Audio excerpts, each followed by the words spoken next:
2018, Suarez has been nothing but a brilliant forward. He's such a wonderful player with a more mature, settled approach. Russia 2018 is the last chance for Luis Suarez to leave his legacy.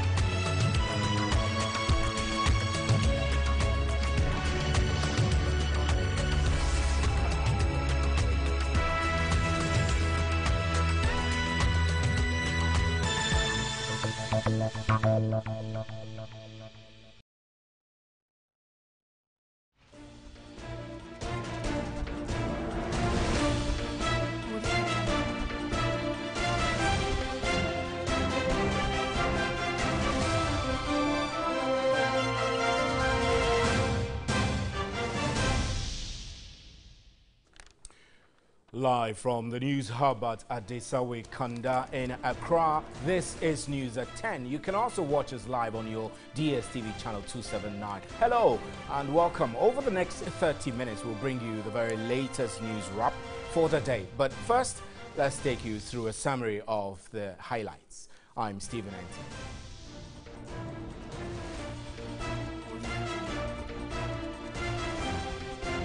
The Civil and Local Government Staff Association of Ghana, CLOCSAG, has given government 2 weeks to recall dismissed or transferred civil servants whose positions have been taken over by special assistants. At a news conference in Accra, the Executive Secretary Isaac Bampo Addo requested the President to stop ministers involved in the act, since such moves tend to politicize the civil service and affects its neutrality.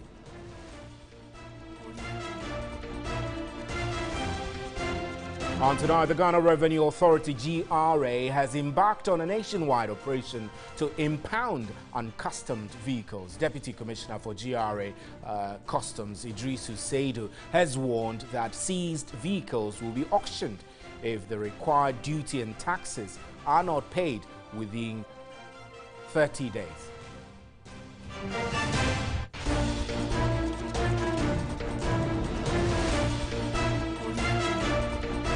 Power outages have become a major challenge in smoothly running both public and private institutions.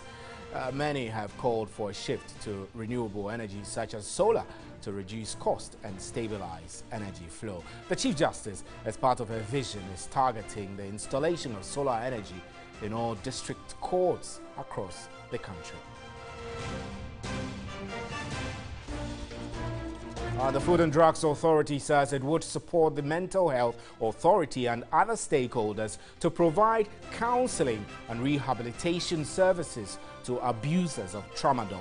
Chief Executive Officer Delise Mimi Darko made the disclosure on the sidelines of a workshop on pharmaceutical crimes in Accra.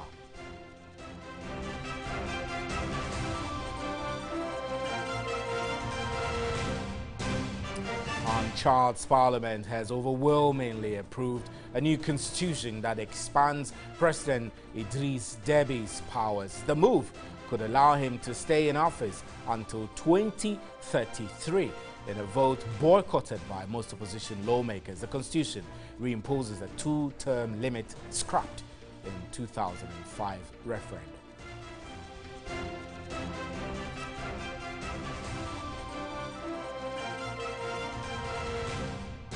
And those were our major news highlights. Remember, we're streaming live on Facebook and on 3news.com. News just coming in.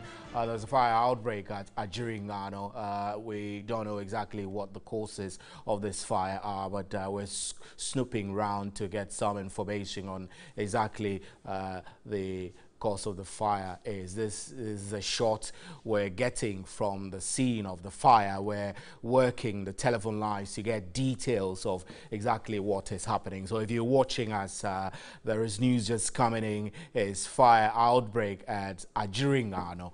Exactly where it is, we are getting information for us to be able to follow up on that development.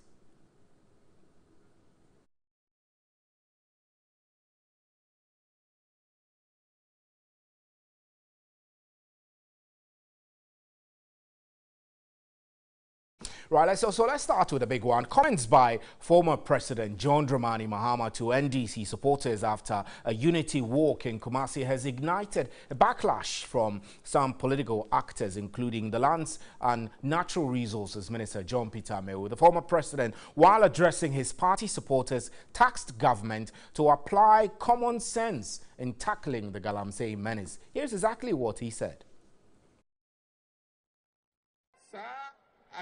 Soldier for illegal small scale mining. No, ya bida. And so juma. Say we will bring a new mining law about regulating sa Galamsey. Ama omo we ye no. Etimi aye enya bibi akwomano. If you put a blanket ban and then you send soldiers after the young people, that is not the way to go. As you stop illegal small-scale mining, at the same time, you must put in place a livelihood package so that as you are displacing people from illegal mining, they have something else to do. Well, responding to the comments by the former president, the Lands and Natural Resources Minister, John Peter Amewu, urged small-scale miners to ignore him. As he says, the former president, John Mahama, is a con man. Let's take a listen. I'm telling the small-scale miners that this gentleman, is a con man. He's deceiving them. If they dare go in for him just because of Galamsey, this country will be it will come down. They should follow the honest man in this world, the most honest person who is ruling this country, Nana Addo, Dankwa Akufo-Addo. This document has been, accepted by the whole of the sub-region. People are traveling all over from other countries to have a look at what we are doing. They have all played in a role because of the potential of the document, the input, which involve a lot of stakeholder engagement. What has Mahama been able to do? Well, the governing party didn't end there. Its acting General Secretary John Boydo has also criticized former President John Mahama for failing to act decisively on illegal mining. The NPP also calls on all mining Ghanaians, particularly the media coalition against illegal mining, to join the party in condemning with all vehemence this unfortunate comment from John Mahama, which seeks to erode all the gains that the nation had made in the fight against illegal mining and its menace on the altar of political expediency. It is also most reprehensible, disgusting, repugnant, and unbecoming of a statesman.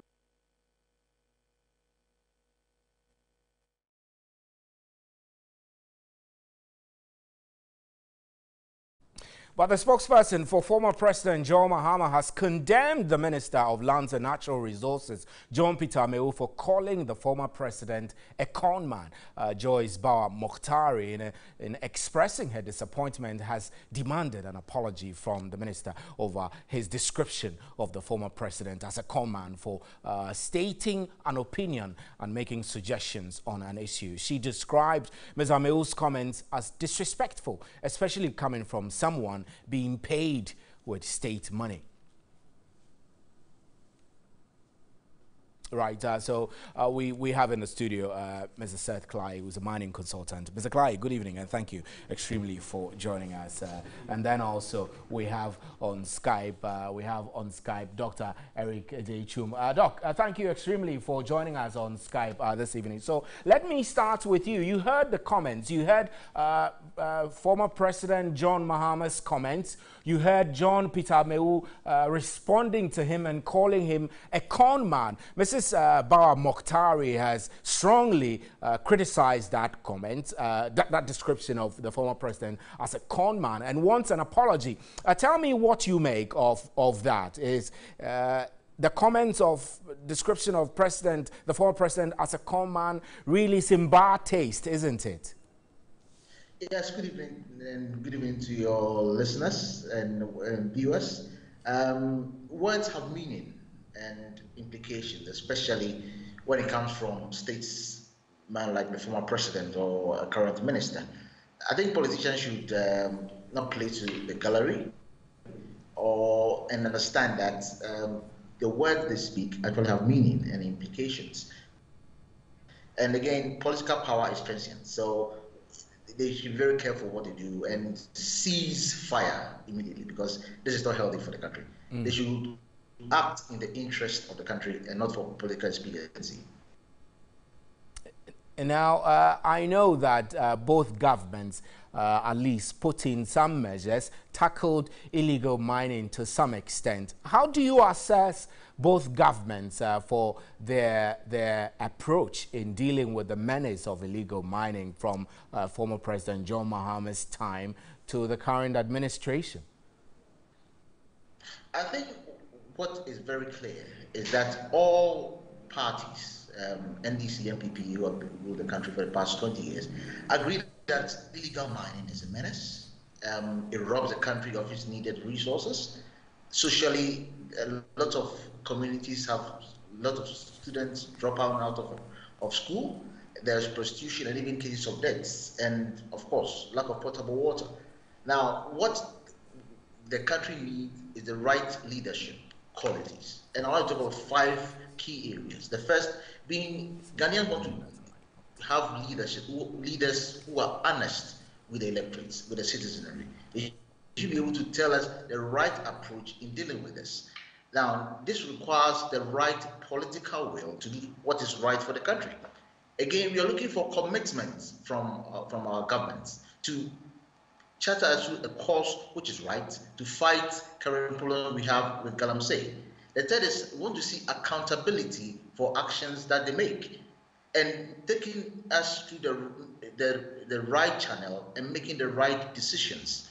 But the most important thing is to keep focus on delivering what is important for the country, which is the right leadership and the right course of action. And both parties have, to some extent, contributed to making some decisions that will take us from point A to point B in the right direction. But what we have seen with the current government is the right political will to do something about the situation. Right, Doc. But before you go, a quick one. Would you say the ban has served its purpose? Yes, I think to a large extent there is some goodwill that the government is experiencing, because Ghanaians have seen some level of decency and sanity in the system. We are currently aware of some water bodies being cleaner than they used to be. We've also seen mining licenses being audited and permits being reviewed. And soon we will expect that this ban will be lifted, and then we will have some decency, in the system. Right, Doc, we're grateful extremely for your time. Thank you very much, Dr. Eric J. Chuma. Let's get to the studio, Mr. Clay.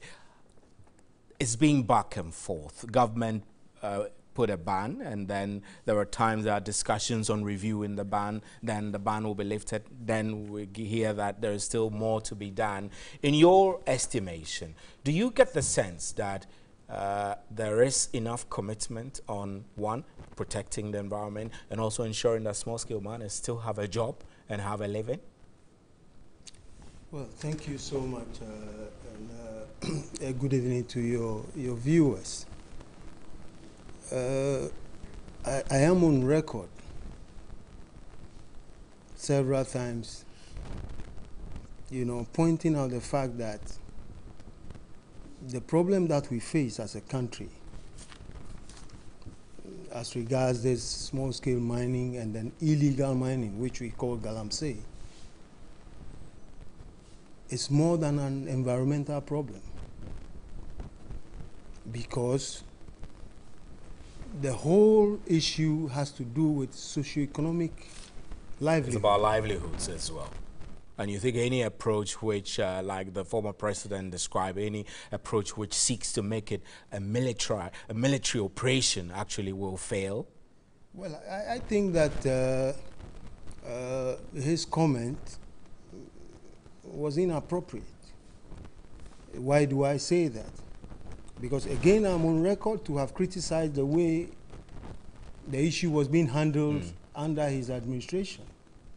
And that he didn't act firmly enough. So he has no business making suggestions to the current administration how to go about it? Well, as for suggestions, yes, but the way he put it is not pleasant. And as a statesman, if you want to offer suggestions, you offer suggestions without necessarily, impugning any kind of, what do you call it, incompetence or deceit, but he has been called incompetent several times. And NPP won the elections mainly portraying the man as incompetent. Well, two wrongs does not make a right. And if you have the opportunity to be decent, I think that you should take that decent line. And here we are, John Peter Amewu hit back by suggesting that the former president is a con man. That's in bad taste. That is also another unfortunate statement coming from a minister of state. It's uncalled for. You can try to react to what he said without necessarily calling him names. And so I think that on both sides, I think they've just gone a bit above what they should be. So at the heart of all of this issue is political will. I mean, we heard Dr. Ejechum talking about political will, but also crucial to the solution is depoliticization of the issue. How critical do you think depoliticization is if we are to get a lasting solution to the Galamsey menace? Depoliticization is what do you call it? Is the way to go. Is the solution. Nobody should politicize this, because I don't think that what do you call it? This issue has to do with parties. It has to do with the whole country. And where I give a lot of credit to this current administration is that they had the will to say, stop, and let's try to look at this whole thing again. And I always commend them for that. At the rate at which we were seeing the devastation of our forests and the pollution of our water bodies, it was so alarming that it was time to take the only action. thing was they were to do at that time was to say, come on, let's stop it and let us audit. But you see, especially the former administration missed a very good opportunity. Why do I say this? We saw that mostly it was the Chinese people who were partnering with our locals and using heavy machinery to destroy the environment and all that. And shooting and killing natives, all that took place. All that came with it. And what I expected was that the government at the time should sort of put a stop to it and say, look, let us stop and let us reclaim some of this land, because the machinery that these Chinese were using were enormous. So we could have used these machinery and equipment to try and rehabilitate whatever has been destroyed. Recover. But what did we do? We rather burned those machines and threw them out. Now, my information is that the ministry is going around looking for money to do the rehabilitation. It's a lost opportunity. That was the time the government could have said, listen, you have contributed to this, let us address it and let us bring it back to the state in which it will be okay for all of us. So I'm saying that the action by this government was good, but it has been too protracted, and that is also affecting livelihoods. You know, the kind of unemployment situation we have on our hand is already daunting. To add that dimension of it again. And again, let me add this. Both, you know, subsequent governments in this country don't really know what to do with gold. Because if we really knew how we can leverage gold for our benefit, we won't be where we are. We won't be where we are. Mr. Clay, I'm afraid that we have to run. I'm grateful for your time. I wish we could continue the discussion. Mr. Seth Clay is a mining consultant. I am Stephen Enti. You're watching News at 10. You're also listening to us on Radio 92.7. We'll be right back with more news. Please stay.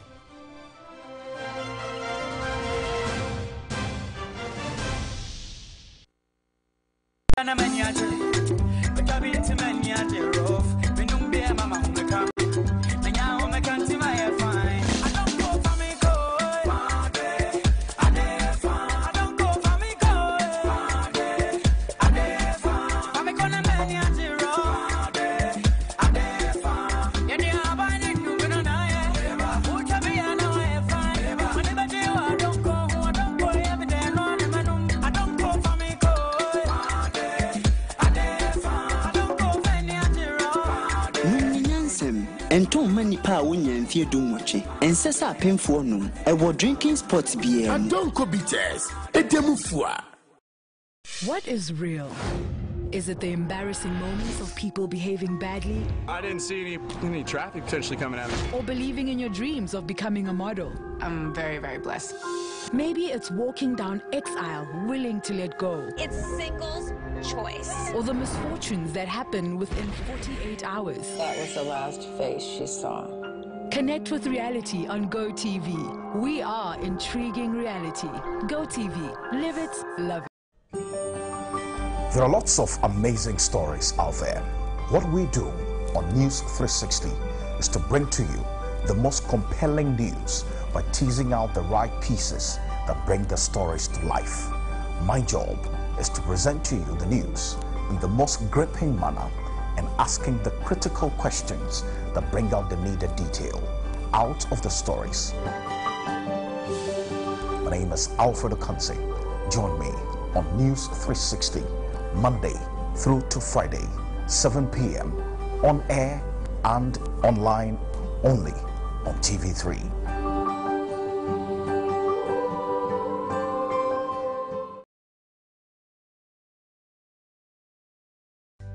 Log on to www.3news.com for more news and updates of our major stories. Join us on Facebook 3newsgh for live streaming and comments on our page. Like and follow us on Twitter at 3newsgh and at 3sportsgh. Like our pictures on Instagram, TV3 Network. If you missed our live shows, watch a playback on YouTube, TV3GH. TV3, first in news, best in entertainment.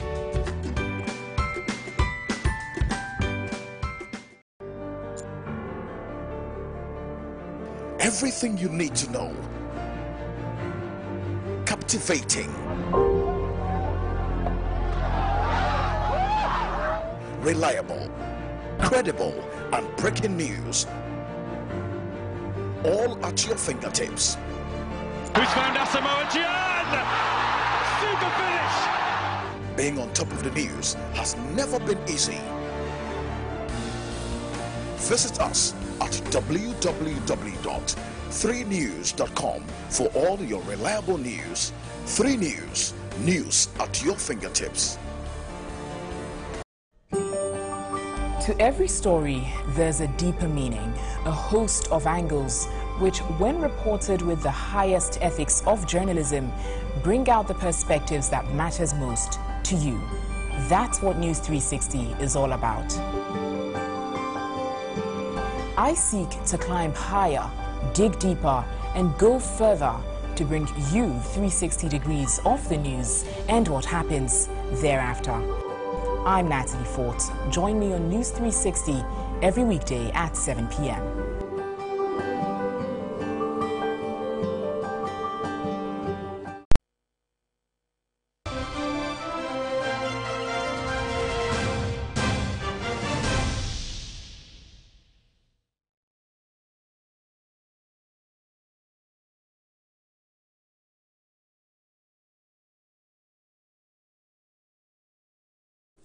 Right, welcome back. Now, the Bureau of Public Safety has called on Parliament as a matter of urgency to pass the Occupational Safety and Health Bill. According to a statement signed by the Executive Director, Nana Akwada, the continuing absence of a comprehensive national policy and bill on occupational health, safety and health, and the continual rhetoric of leadership to passing same as a human cost aside the economic and social costs. He's joining us on Skype now. Mr. Akwada, so in effect, what are you saying? Well, what we are seeking to put across is We have a government that is in pushing or driving employment. We are looking at planting for food and jobs. Tomorrow, the president is going to launch the Nation Builders Corps, which do all of this outside of occupational safety and health. We must take steps to integrate occupational safety and health into every employment drive that we bring about in this country. We therefore are calling on the government to pass the national policy on occupational safety and health, together with it joining occupational safety and health bill. Right, Nana Akwada, I think we're having challenges with the continuity of the Skype. So we'll wrap up now. Right, let's do some other stories before we wrap up now. The Civil and Local Government Staff Association of Ghana, CLOGSAG, has given government 2 weeks to recall dismissed or transferred civil servants whose positions have been taken over by special assistants. At a news conference in Accra, the Executive Secretary Isaac Bampoado requested the President to stop ministers involved in the act, since such moves tend to politicize the civil service and affect its neutrality. The Executive Secretary of the Civil and Local Government Association, Ghana, CLOGSAG, Isaac Bampoado, cited the Ministries of Finance and Fisheries and other allied agencies where civil servants have been transferred to pave way for special assistants to take over their positions. The affected ministers should be called to order, especially the Minister of Finance, who has recruited staff outside the civil service to head various divisions or departments within the Ministry of Finance. We've cited issues from Ministry of Trade, from Fisheries, Ministry of Fisheries, even Ministry of Gender.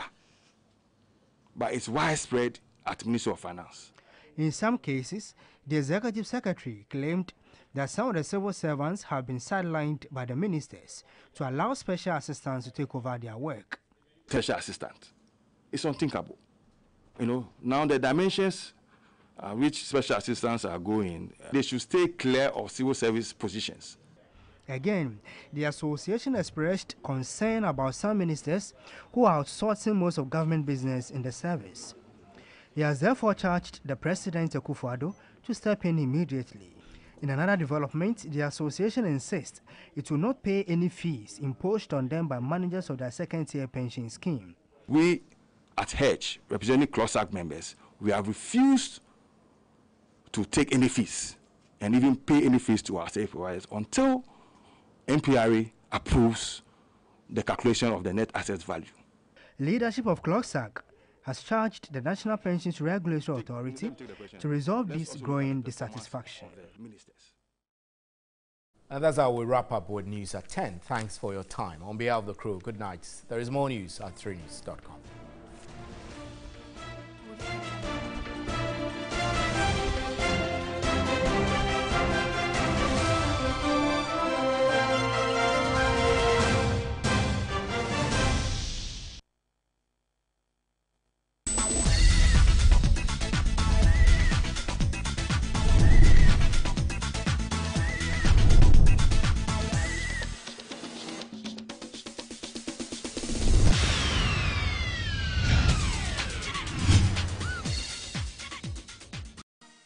This April, we've got you covered and got everything you need right here on GoTV.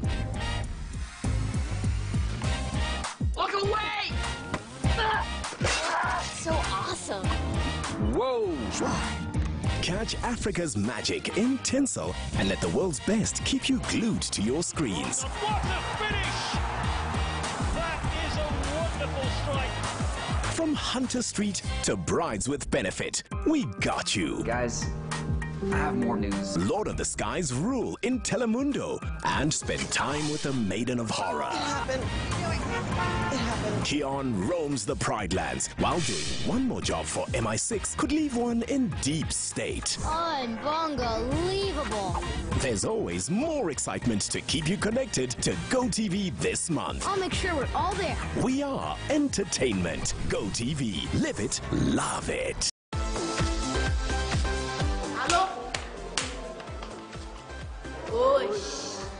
is Alu Daniel. My name is Alu Jet. And we are from Talented Kids Season 8. And it's all about Talented Kids Season 9. Keep watching Talented Kids. Talented Kids, free to play.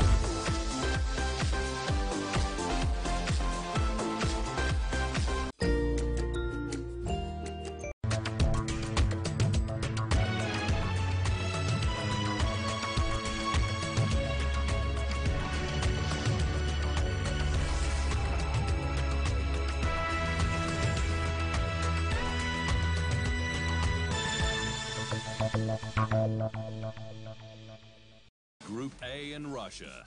They say it's the weakest, but that just means all 4 teams don't doubt they can progress.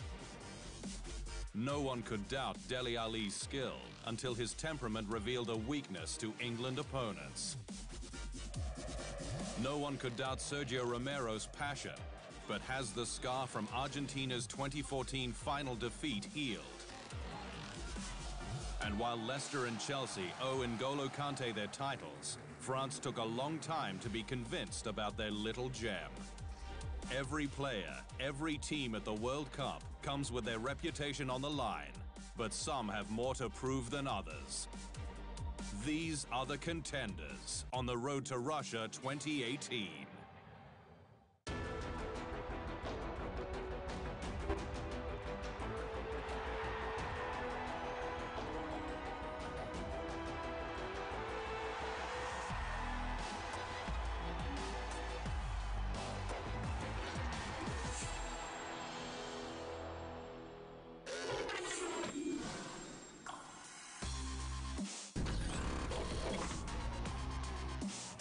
For every winner, there's a loser.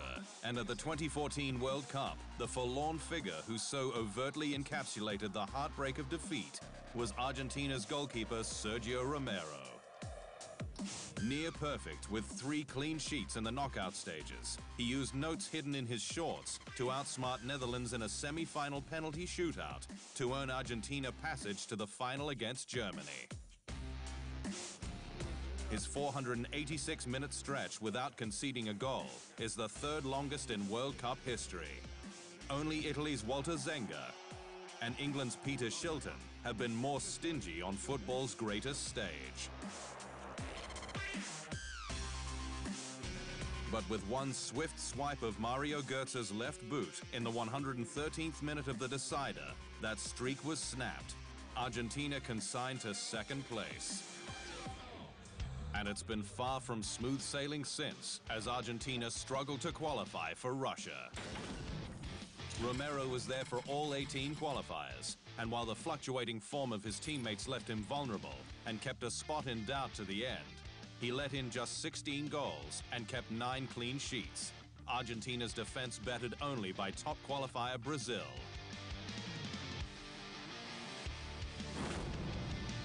His journey to become his nation's most capped keeper has also seen him deliver big things at club level.